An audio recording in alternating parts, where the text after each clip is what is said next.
You ever notice how sometimes completely unrelated things like ancient prophecies, modern art, maybe even a song you heard on the radio, all seem to be telling the exact same story? Well, today we're diving into a collection of sources that, when you put them together, they form this kind of hidden map. A map that guides us from a place of intense struggle to one of profound peace. So, let's get into it. Right off the bat, our journey starts with this really simple, direct address. It immediately sets the stage, you know? This isn't going to be a lecture, it's a personal path, and we're all being invited to walk it. So let's accept that invitation and see where it takes us. The first stop on our map is a place that, let's be honest, probably feels pretty familiar to a lot of us. A landscape of battle. The interesting thing is, the sources don't describe this as one single event, but more like a universal state of being, a conflict that just keeps echoing through time. And what's really wild is how you see this parallel play out. On the left, you've got a passage from the book of Daniel talking about this huge cosmic war. And on the right, a piece of modern digital art, simply called The Battle. We're talking thousands of years apart, but they're both capturing the same core human experience of struggle. It's timeless. So, what is this war, really? Well, the sources break it down on a few different levels. First, there's the cosmic scale, these old prophecies about powerful kings who will wear out the saints. Then you've got the spiritual level, a battle against what some of these texts call archonic forces, these entities believed to be manipulating our consciousness. And finally, there's the one that might hit closest to home, the deeply personal battle. That feeling of being stuck just playing stupid games and winning stupid prizes. But here's the thing, this external battle we see, it's really just a mirror of a deeply internal one. The real conflict is happening inside our own minds, that constant struggle with the heavy weight of meaning that we attach to absolutely everything. One source has a name for this internal fight, cognitive dissonance. You know that feeling, right? It's that jarring, uncomfortable sensation when a new truth comes along and just shatters a belief you've held forever. It can make you question everything, because in a very real way, your reality is changing. And this line from one of the song lyrics, wow, it just perfectly captures that feeling, doesn't it? That endless internal monologue. Our minds just adding commentary and analysis to every single moment, even when we don't want it to. It's absolutely exhausting. The sources give us this really powerful metaphor for this mental trap. Picture this. You're trying to force a perfectly round sphere into a square box that's just too small. Our rigid, three-dimensional way of seeing the world, that's the box.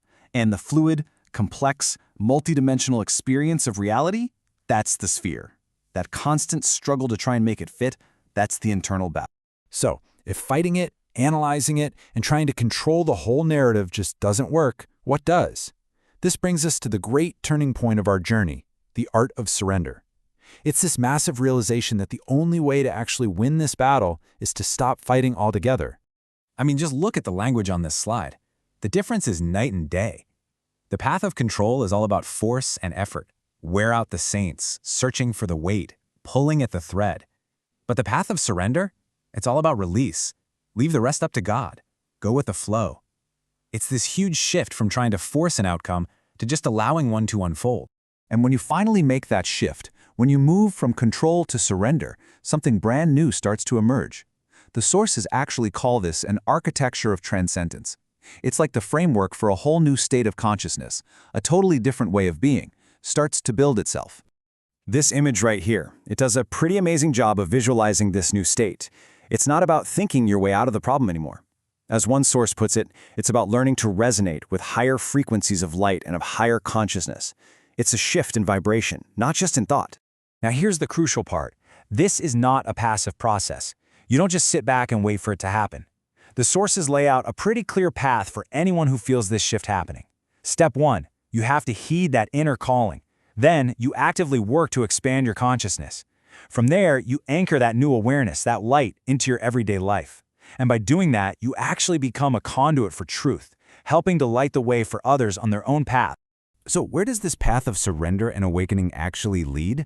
Well, it leads to the final destination on our map, the return to oneness. It's a state of deep, profound connection, of peace, and of reclaiming your own power. And this is where it all just clicks into place, right back to that idea of a map. The sources we've been looking at are just different layers of that one map. The biblical texts, they're like the ancient topography, the bedrock of the landscape. The spiritual messages are like the satellite data, showing the real-time energy patterns. And the song lyrics, that's the personal journal entry from a fellow traveler on this exact same path. And this is the destination, a state of oneness. But it's not about escaping the world. It's about reclaiming your power within it. The peace comes not from finally winning the battle, but from realizing the only war was ever with your own perceptions.